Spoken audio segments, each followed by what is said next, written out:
There we go. Fish. It's a fantastic natural food and one that takes pride of place on the River Cottage table. But many of our favourite fish, such as cod and haddock, are now under huge ecological pressure. And if we want to keep eating fish, we need to be more responsible in the way we catch it and more adventurous in the fish we choose to cook. So I'm off on a fishy fact-finding tour to discover as much as I can about the modern marine harvest. And obviously, I'm hoping to knock up some sensational fish feasts along the way. Over the next 3 weeks, I'm going to scour the British Isles for an alternative, more sustainable fish menu. First stop, the Channel Islands, where I'll be grappling with gurnard and garfish, searching for the new smoked salmon, and just to give my appetite an edge, snorkeling with sharks.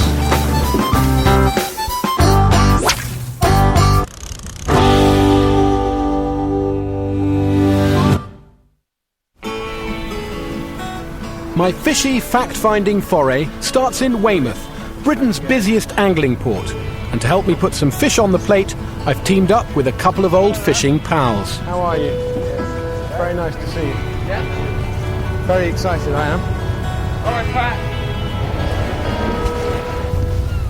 The aptly named Nick Fisher and Weymouth skipper Pat Carlin are two of my favourite people to fish with. And for sheer diversity, one of our favourite places to fish is the Channel Islands, a few hours steaming south of Weymouth. But before night falls, there's just enough time to have a go at catching our supper. That would tempt any self-respecting fish of almost any species, you'd have thought. We're going ragworm on the top, mackerel on the bottom, a bit of an insurance policy. With our hooks heaving with irresistible bait, we drop over the side and down to the bottom to see who'll bag the first fish of the trip. If you had to bet this boat, this beautiful boat, on what was going to be the first species we catch, Pat? Pelting. It has to be. It looked like there was some pelting there just coming on the feed. How do you know they're just coming on the feed? It's tea time. I tell you what, I'm just coming on the feed. With only a few basics on board, we're gambling on a fish supper. And not for the first time, Pat's prediction is right on the money. A pair of pouting. Oh. How about that? I might have landed the first pair, but Pat and Nick are hot on my heels. Wow. That is a beauty. Look at the two of you, eh? And their fish are bigger than both of mine put together. First fish of the trip. And who's the one with a little bit of fish envy today? Could be me. Well, that's a sorted for tea, really, isn't it? Pouting is one of the most underrated fish in our waters. Its delicate white fillets are lovely in breadcrumbs or batter and make great fish cakes. But you must keep it well iced and eat it super fresh. They don't come much fresher than the pair that Nick's about to sort for our supper. The fish are descaled, and with just a few deft strokes of the knife, the fillets are good to go. And I'm sure they'll be worthy of a homemade tartare sauce. Diced gherkins and capers go into a bowl with 2 finely chopped hard-boiled eggs. In goes a large handful of finely chopped parsley and a few good dollops of homemade mayonnaise. With a squeeze of fresh lemon juice and a twist of black pepper, the sauce is ready to go, and so am I.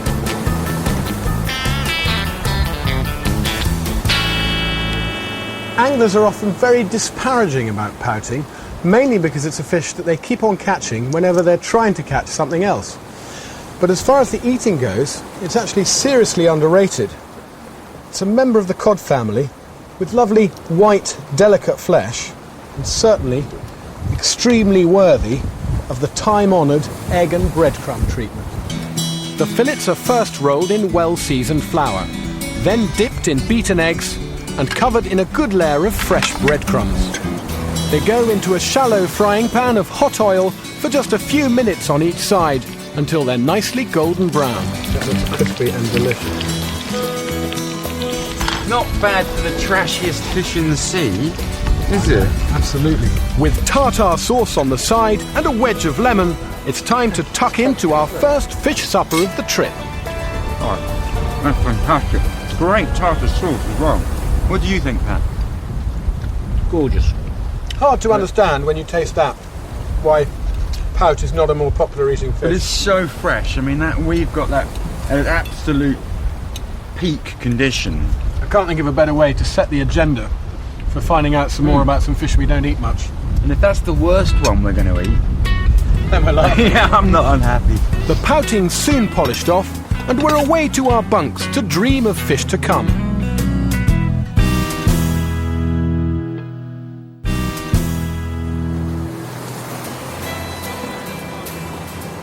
I'm on a journey to explore the lesser-known fish resources of the British Isles. And after a nighttime crossing from Weymouth, my companions and I have arrived in the Channel Islands. These craggy islands are blessed with tidal rips, rocks and sandbanks that are some of the fishiest in all Europe.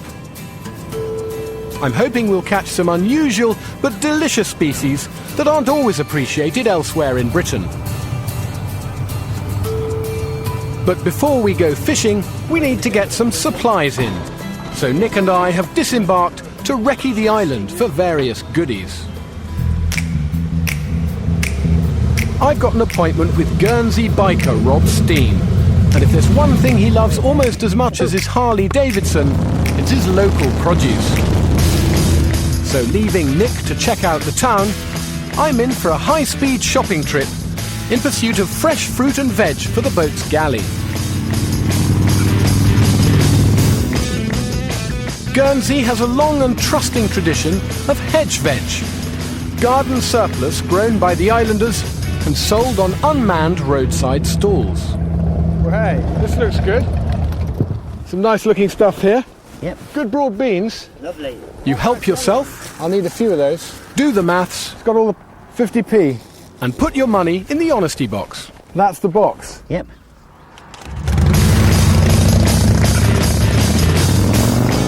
It's a great feeling, especially at 60 miles an hour.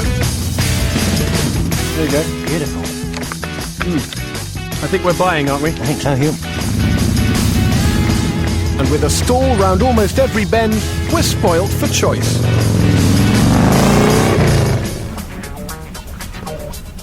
While I'm stocking up on veg, Nick is hunting down another Guernsey culinary tradition. Aha! The fishmongers. This is number one. Give it a go in here. It's a mysterious concoction known as chervy. Wow! Oh, you got some great stuff in there.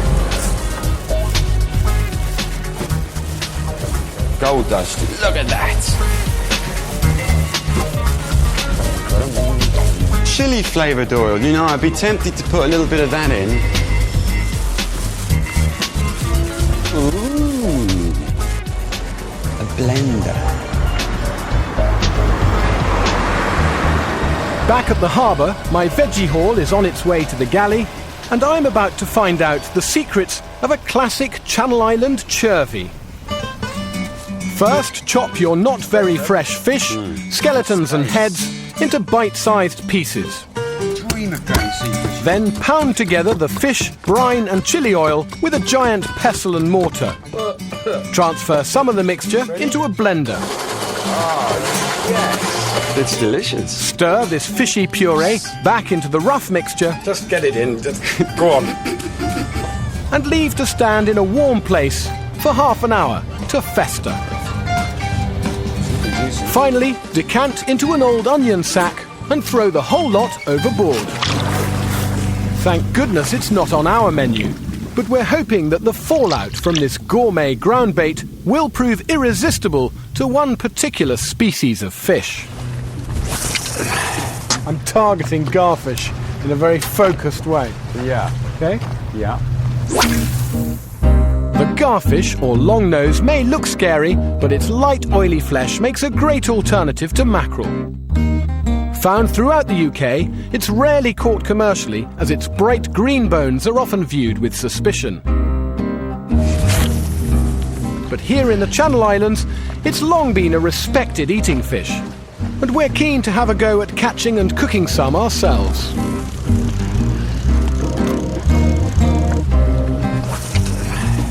So, Hugh, where are these garfish?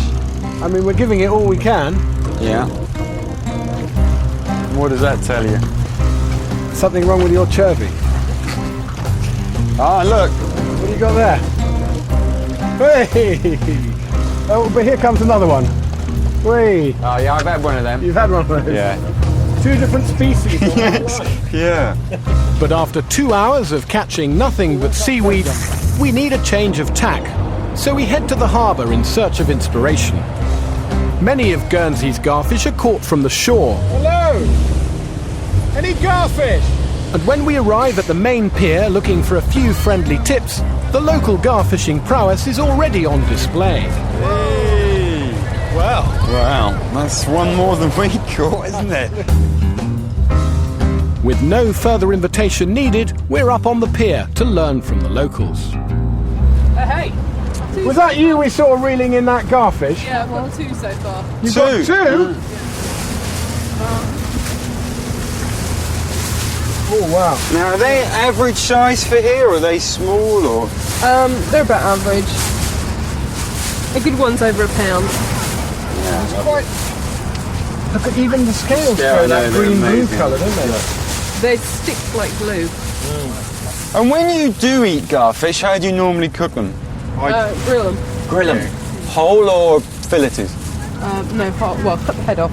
Having finally met our elusive prey, we're determined to land one ourselves. Oh, hang on, is he going to run over my float? But it's the locals who are leading the way. That's a fish. Now he's on. Fish! I got it. Yes. It's a good sized one, too. Here he comes! So, brilliant. Fantastic. Garfish in space, that was, wasn't it? Wow. Mickey's in. The big one, the good sized one. That's a crack. Whoa. Yes. Cute. Sweet little pollock. It's no garfish, but at least Nick's managed to break our Guernsey duck. Oh, yes, look. I went too early, did I? He didn't wait for it. With the long nose, you've got to wait for him because they've got such a long beak. Really? You've got to wait for him to chew it a bit. Yeah. Oh, that was a close one. My future as a gar fisherman isn't looking too promising. But I'm darned if we're not going to taste one. So we snaffle our new friend's catch in return for an invitation to dinner and hope that we can redeem ourselves in the kitchen. Nick's got the garfish gig and sets about preparing our pilfered haul. The fish are descaled and gutted and their heads removed. Into a well-oiled baking tray goes a layer of parboiled potatoes, sliced onions, roughly chopped garlic, and some chunks of fresh lemon. The garfish pieces are rubbed with more garlic and laid on top of the spud bed. Extra aromatics come from a few bay leaves and a couple of sprigs of thyme. Over goes a sprinkling of salt, a good trickle of olive oil, and a good squeeze of lemon juice. The whole thing goes into a hot oven for half an hour. Meanwhile, I'm preparing an escabeche with Yusuf, one of my pier fishing chums. But there's not enough garfish for us, so we're falling back on that reliable summer staple, mackerel. What you can do is you can do a bit of bashing and a bit of hard stirring, and that should grind them. The fish are rolled in a coating of freshly ground cumin, coriander and caraway seeds. That's it, just roll it over. That's it, you've got it. Nice little stripe down each side. After a liberal sprinkling of paprika, the spiced mackerel are gently sizzled in a pan of hot oil for a couple of minutes on each side. The fish come out, and into the hot pan go the leftover ground spices, some more crushed garlic, and some sliced onions.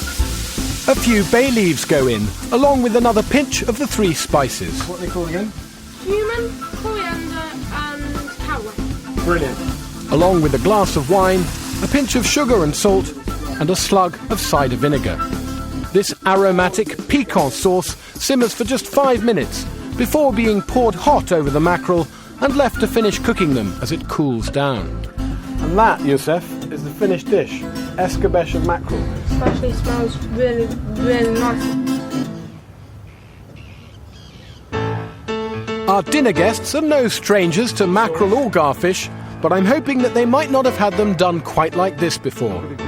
The point about both these underrated fish is that they're not only delicious, but incredibly versatile. Thank you very much. Manage that? Yeah, I can manage that. Whoa. Sue, my love. Thank you very much. You got a knife and fork? I haven't yet.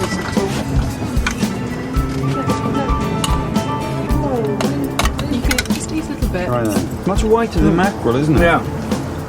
It's good here. I've never eaten it. Was that the first time you've eaten a garfish? For the very first time. Is it? What do you think? I can't even get the bones out. Tasty. Those bones really are green, aren't they? They are indeed. There's quite a lot along the belly strips. They're good, the belly strips. Slightly richer meat, isn't it, the belly? Slightly... No, I've got a lot of time for garfish. I think It's a pity you can't catch them. And as the sun sets, I'm already planning future sessions with the green-boned gar back home in the River Cottage kitchen. So I've got to start. After saying goodnight to our dinner guests, we're unwinding with a round or two of Scrabble. Nearest A start, turn. Fish Scrabble, of course. D, that's me. Double word score, Nice. 12. Pod. A pod of tarpon. Pod of fish. A pod, like a pod of dolphins. Pod of dolphins. Yeah, but they're mammals. Well, yeah, pod of tarpon. Brine. That's brilliant.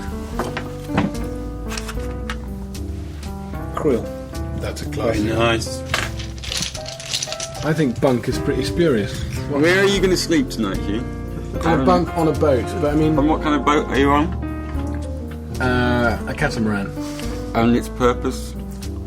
is to sail the ocean blue, And catch fish. I like slime, and gentlemen, that gives me the lead. Not eel again. That looks like a killer. Tot him up. You are the fishiest. Well done. Well done, Dick. Seriously.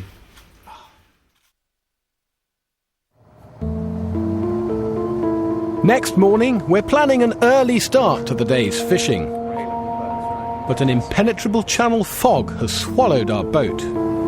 This is very spooky, Nick, isn't it? very.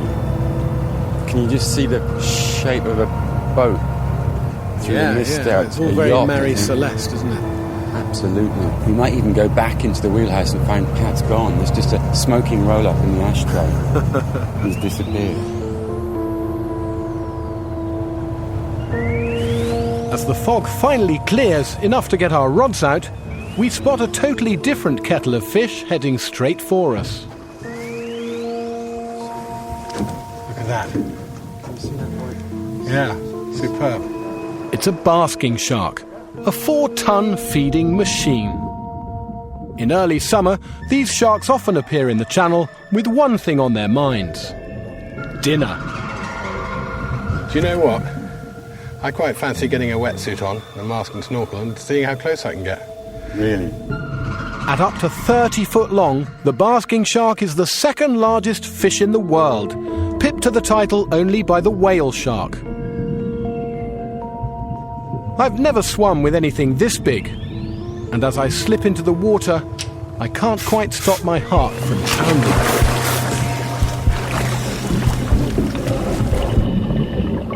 As it approaches, I realise that this monster could easily swallow me whole. But luckily, I'm not on the menu today. Basking sharks prefer microscopic plankton to wetsuited snorkelers, and their summer feeding trips to British waters are a heartening sign of the health and fertility of our seas. Nonetheless, this is an awesome beast, and I'd better not forget that a single flick of its tail could send me straight back to Dorset.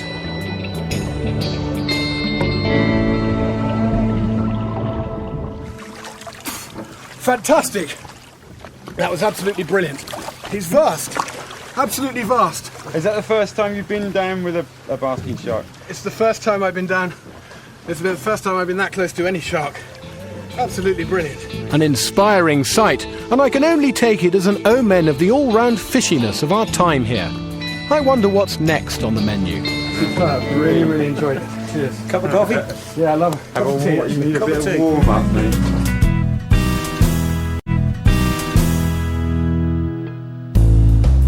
Our quest for the ultimate in underappreciated seafood has brought me and my fishing friends Pat and Nick to Alderney in the Channel Islands. We want to catch and cook as many different species as we can, and to add spice to that challenge, a little competition is in order, with help from local anglers Dick and Mark. Hi guys, how you doing? Pretty good. It's to be boat versus shore, and the team catching the most species wins. Pat and I make up the boat team and head out among Alderney's races and sandbanks. Meanwhile, Nick and his two local shore guides are going rock hopping. So Pat, we got 2.5 hours. What's the tactic? We're on the top of the tide at the moment, the ebb tide, and we'll spend the next 40 minutes for a bass. Nick's first target is the grey mullet. Though plentiful around British shores, it's a tough fish to catch, so it's a favourite challenge among sport anglers like Dick and Mark. And although it's very delicious, it's rarely eaten. We'd love to eat one, but if that's going to happen, Nick will need churvy, patience, skill, and a bit more patience. To catch a bass, on the other hand, you just need a skipper like Pat. Fish on! You're on. Well, hey. Pat's bass opens the scoring for the boat team. We're up and running. Only a small one. Well done, Pat. All right. And I'm not far behind. I'm in. Hey. What do we got?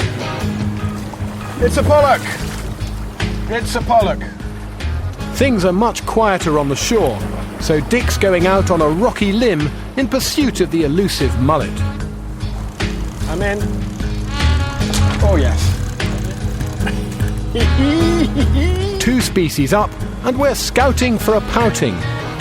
Feels pollocky. But our old friend the pollock keeps getting there first. Another nice little pollock.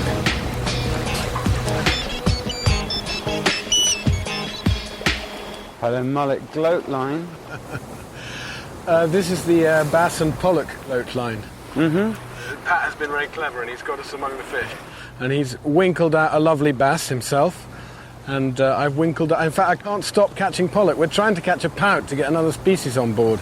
I'm just full of joy for you. So how's it going your end? In terms of fish catching, nothing. You know, Nick, I'd love to stay and chat, but I've got something on the other line. Bye. So what's you had then? I just can't seem to get through the pollock to catch anything else. That's really scraping the bottom of the barrel. Whereas we haven't even got a barrel yet to scrape. Yes, good old mackerel. A brace of obliging mackerel puts the boat team 3-0 up. And back on shore, things are getting a bit desperate. I've just moved a little bit out of the way, leave the experts to concentrate. My chances of catching a seagull are probably much higher than catching a mullet. Yes! Yes! Oh yes! There you go, mullet. There you go, Nick, it's all yours. Yes! Oh, that is a beauty! That is a very good fish. Ah, Dick, well done, man. Ah, eat your heart out, Fernie Whittingstall. He's not got a mullet. I don't care how far out to sea he goes, he's not got a mullet like this. That's a beautiful. Well done, look at this. This is a great fish, and it's a great fish to eat. And respect to mullet and all that. You're on a mission. Yeah? You're happy with that? Yeah. Right, I'm going for garfish now. And as the tide turns, so finally does Nick's luck. Not even sure what it is. What do you think it is, guys? It's a mackerel. So two species. Garfish!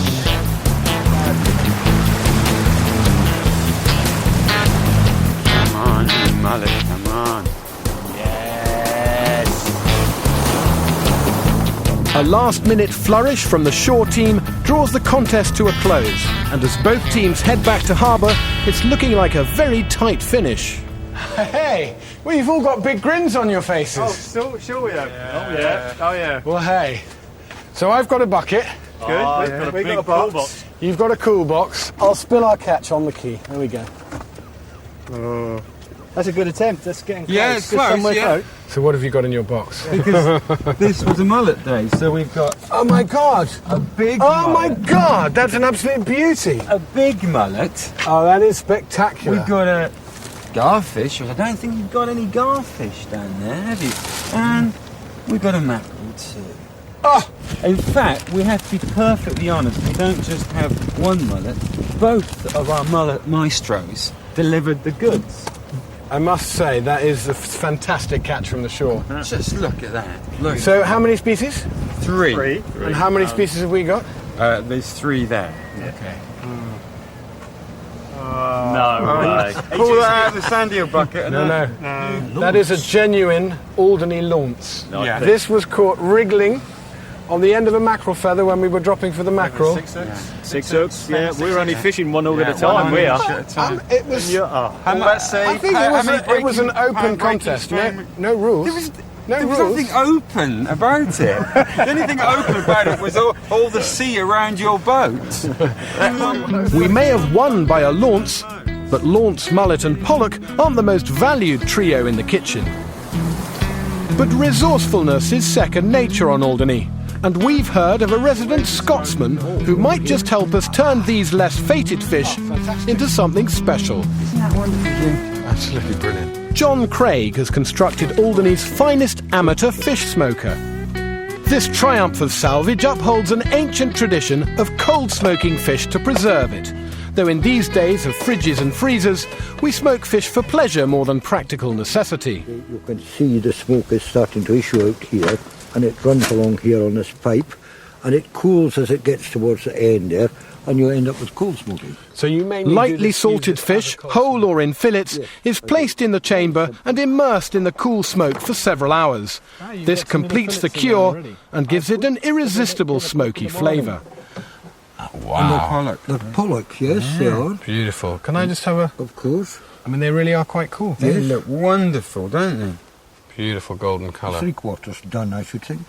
We need to take your advice on whether you think with this mullet, this would be better filleted, wouldn't it? It would. Yeah. Yes, it would. And scaled. Scaled and filleted. Yes. And we thought, Wonderful. have you ever smoked a garfish before? No, garfish. Would you think we could do him whole, or would we have to fillet him? I think maybe whole, but slit, perhaps. Yeah. Launce. How about that? An Alderney launce. Ever tried him before? No. Aha. What do you think? Any good? Well, could be. It might be the discovery of the century.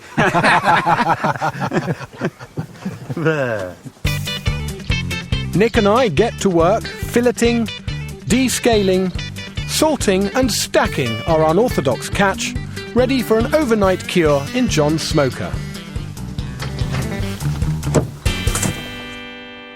And we'll be back in a day or two to see if it's worked its magic.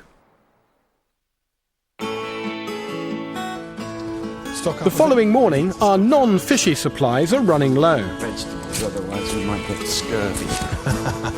So Nick and I have tracked down the best place on Alderney to shop for our greens. Oh, look at this. With a combination of continental sunshine and British rainfall, St Mary's Market Garden in the heart of Alderney is a veg lover's delight. It's beautiful. It's like a runner bean forest. And we're like kids in a sweet shop. It's a lovely way to get your vegetables, isn't it? Fantastic. Especially from somewhere with fresh produce like this. Do you think we should have a prize for the comedy bean? Well, I don't think you'd have brought that up unless you thought you had a contender, frankly. Is that it? I think I can It's a lobster claw bean. You think you can beat that? I've actually beaten your lobster claw bean with an even lobstery clawrier bean. I don't think so. I think so. I don't think Mine's so. more pincy and nippy. Yeah, it's a fishhook bean. Okay. And that is... a launce.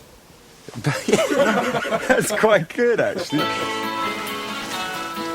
Once again, the launce claims victory. But it's time to stop playing with our food and start picking it. And with this profusion of good things, we're spoilt for choice. Wonderful fresh parsley.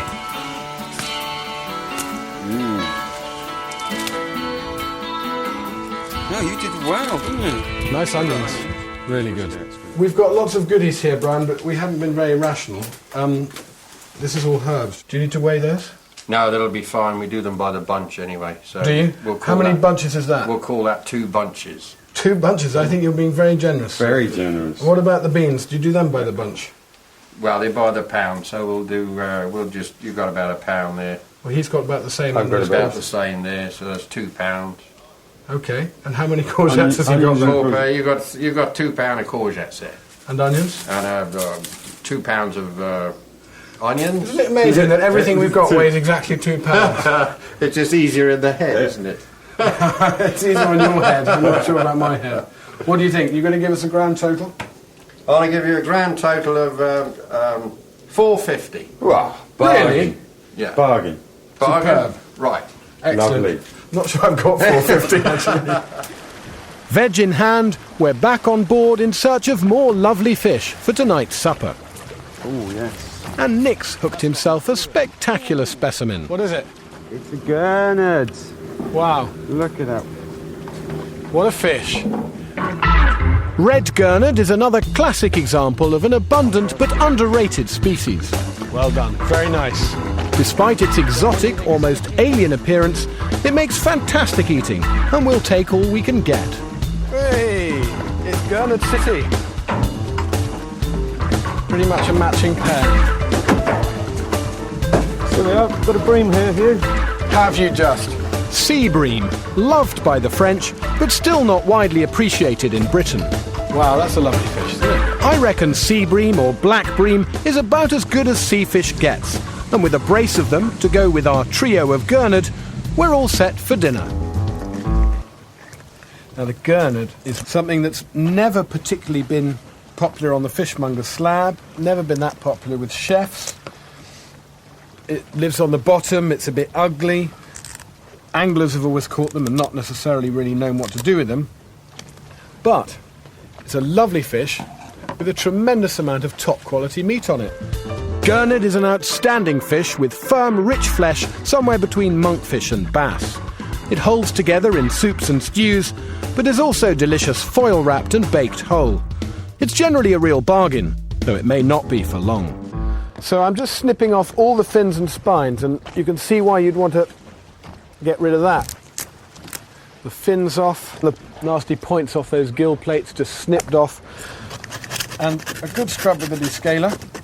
With the fish trimmed and descaled, the guts come out, it gets a good rinse, and it's into the galley to make a gurnard and vegetable hot pot. Into a pan of softened onions and garlic go chunks of leek, celery, carrots and potatoes. A couple of sprigs of thyme and a few fish-friendly bay leaves go in too. The point is to build a nice base of veg up, arrange the fish over the top, close it all up and bake it so that those fishy juices and the vegetables all mingle together, and then you take it out the oven and it's ready to eat. A dash of oil and a knob of butter helps draw the juices out of the veg as they sweat gently. It's seasoned with a pinch of salt and plenty of pepper. Half a glass of wine goes in and the other half into the pot, and when the veg are juicy and almost tender, in goes the fish. The whole thing bakes in a hot oven for half an hour. Back on deck, Nick's getting to grips with the bream. Black bream, or wild sea bream, is one of the tastiest fish in our waters and far superior to its farmed cousins. It's a winner however you cook it, but simple is best. So fry fillets, bake or barbecue whole small fish, or eat raw, either as sashimi or marinated, as in a South American ceviche.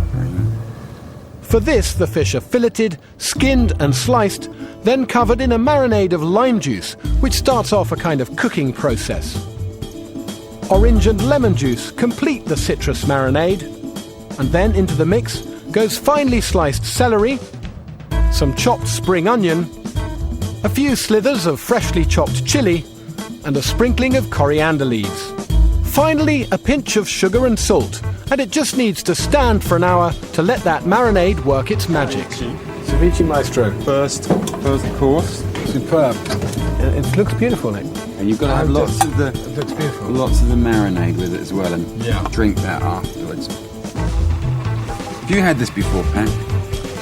Yes, we've done it down at the cottage with Yeah, we've had it a couple of times. bream and bass mixture. It's nice to do bream and bass. This is just pure bream. And what's extraordinary is that the fish is cooked. You know, and it really, it's like rare tuna. Yeah, like Look, seared tuna. It's sort of seared by the juice and just raw in the middle. I mean, it's absolutely perfect, Nick. This is gorgeous. Yeah. From the raw to the cooked. And under a setting sun as red as a gurnard, the hot pot is served. Texture of that meat is tremendous. Chicken of the sea. Yes. It's juicy, isn't it? But you know what we say, it's as good as any bream, really, isn't it? Right up there, wouldn't it? And so, red gurnard and black bream are proudly added to our growing list of fish we should do more with.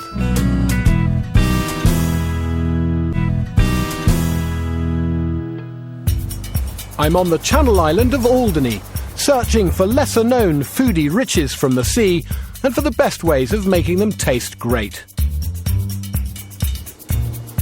Our competition catch has had a good 12 hours in John Craig's cold smoker, and it's getting a final blast in time for our smoky breakfast. Wow. We've smoked an unusual range of fish, from the highly prized sea bass to the lowly launce, and we're going to taste and compare them all. What a smorgasbord. And shall I have a little go at the sea bass? Yes. That's that one. I think it's wonderful. I can't wait to sample this fish. This is amazing looking. The bass has come out perfectly, John. I've got the mullet here, and this is also looking really nice. Should we try the bass first?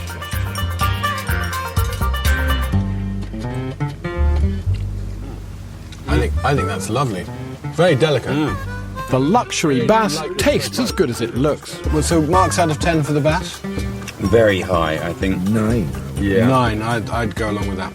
Now the garfish. It's time to see how the less exalted species are bearing up. It hasn't quite got the sweetness of the bass. How many points do you think? 6.5. 6.5, yeah. Do you agree? Yeah, I think so. Let's go for the launce. These chubby sand eels aren't scarce, but will they mount a challenge to the bass? Is it the discovery of the century, John? No, it isn't, is it? I think we have to face it. I'm going to pull my money out of this launch. Sell lawns. Smoked pollock scores a creditable 8. That's mullet. And the final contender is the hard-won grey mullet. I think that's really pleasant. It's got the sweetness again, hasn't it? It's just got the firmness and the sweetness. The mullet's excellent flavour puts it gill and gill with the bass, so it's down to a show of hands as a tiebreaker. 1, 2, 3. Vote. Ooh. John's gone left for bass. Bass, mullet. Yeah, mullet wins then. Victory for the modest mullet, proving that with a bit of ingenuity, even the most unassuming fish can give our luxury favourites a run for their money. Grey mullet is a great favourite on Mediterranean and Chinese menus, but in Britain it's valued more by anglers than cooks, and the cooks are definitely missing out. The firm flesh makes great chunky cutlets for putting in stews and casseroles, and it's a revelation when cold smoked. Thank you. Keep sending them in. The islanders have always made the most of the rich resource of the sea and the shore, and their old traditions have produced some quirky seafood items on the Alderney menu. Yeah, thank you. How you doing? Juan, We've teamed up with a trio of particularly wily locals. Two Steves. Two Steves. Double Steve. We can do some low water fishing. Low water fishing, I like the sound of that. And they've agreed to show us how to forage for fish, Alderney style. You know where we're going? Absolutely no idea. The island may be less than 4 miles long, but it has over 30 miles of coastline. And if you know where to look, there's more seafood on the average beach than in any city fishmongers. And it's free to those in the know. You're right. Our guides have brought us to the curiously named Clonk, where the two Steves are introducing Nick to an old favourite, He's off. Yeah. the limpet. Just quickly see. They can pickle them. Yeah, I remember my aunts, go to my aunts as a small boy and bringing out the limpets, pickled limpets with bread. Really? Yeah, Special treat. Yep. Bring out the pickled limpets. That's right. We used to take the head out. Right. Just eat the rubbery foot, Yep, did yep. you? Fine. Should I try one? Try one. It won't hurt. Should I? Yeah. Try after. You'll try half with me. Good man.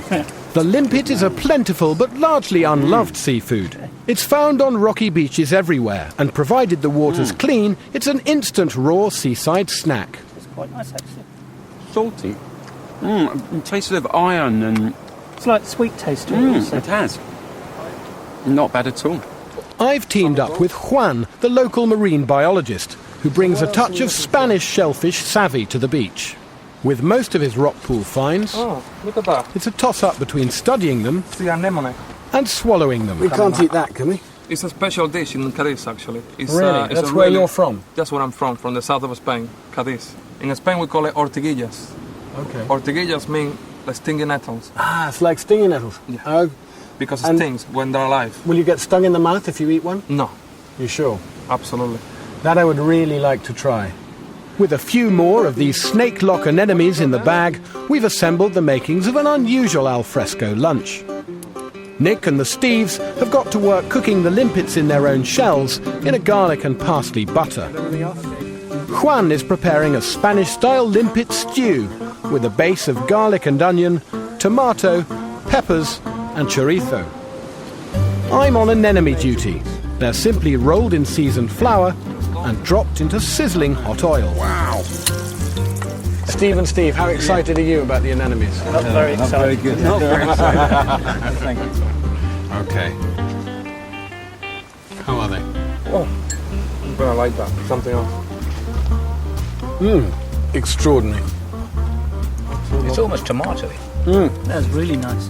After a couple of minutes in Juan's stew pot, the limpets start to come away from their shells, with a little bit of help from scalded fingers. It's called yampas. And from the most unpromising ingredients, we've conjured up a revelationary rock pool repast. Alderney, what a great place. I'll drink to that. Cheers. Inspired by our delicious limpet lunch, we've decided to return the favour and invite some of our Alderney friends to a farewell beach barbecue. But of course, we'll have to catch the main ingredients. Yeah, look. It's a full house.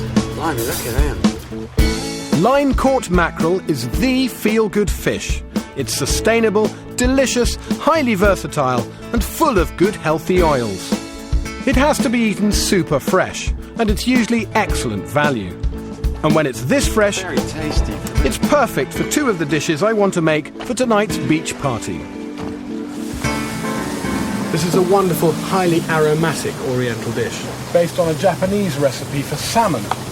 But it works extremely well with mackerel, and it's about three really intense flavours: ginger, garlic, and chilli. 3 liquids as well. Plenty of soy sauce.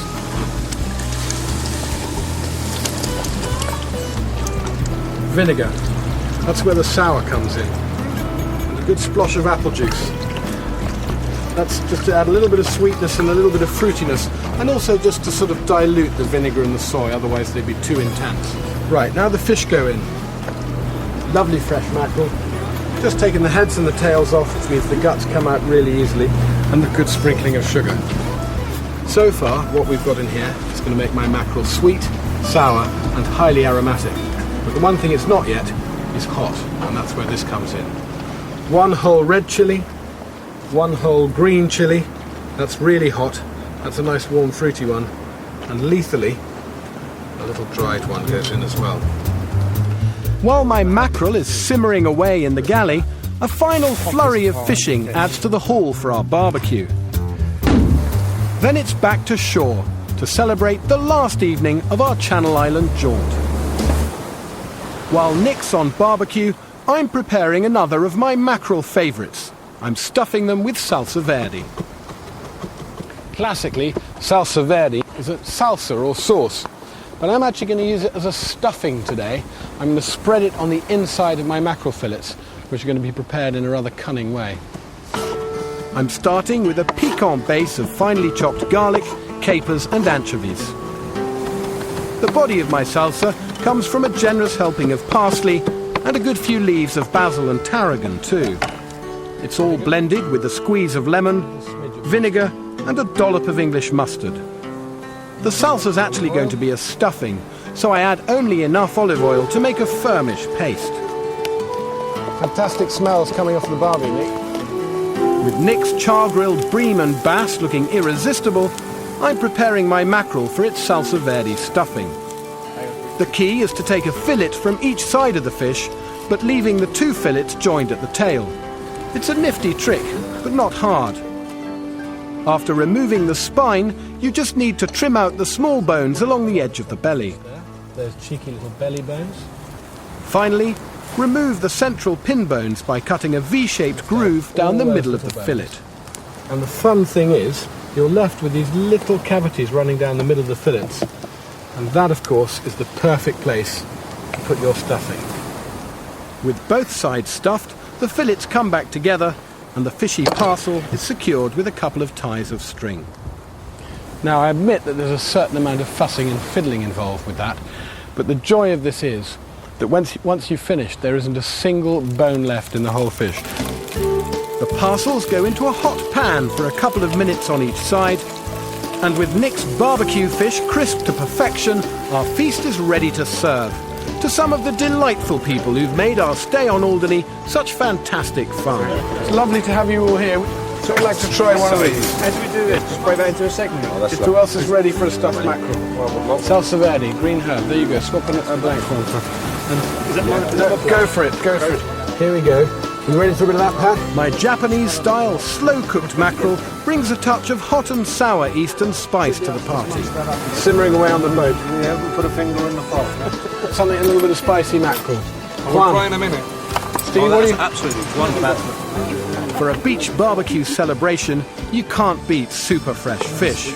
Outstanding. It's really nice. And these bountiful islands have proved just how much fabulous fish is out there when you look beyond the old fish shop favourites.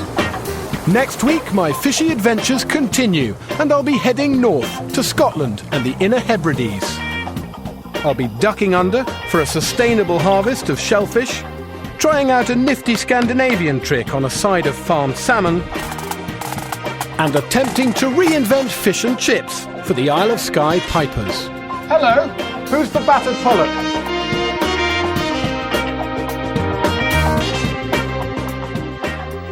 11 o'clock tonight on 4, Frank Gallagher, legend, shameless drama at about 1,000 notches above the rest. Now, next tonight, 5 mothers in the extraordinary situation of having to say goodbye to their children. It's a new series, The Mummy Diaries.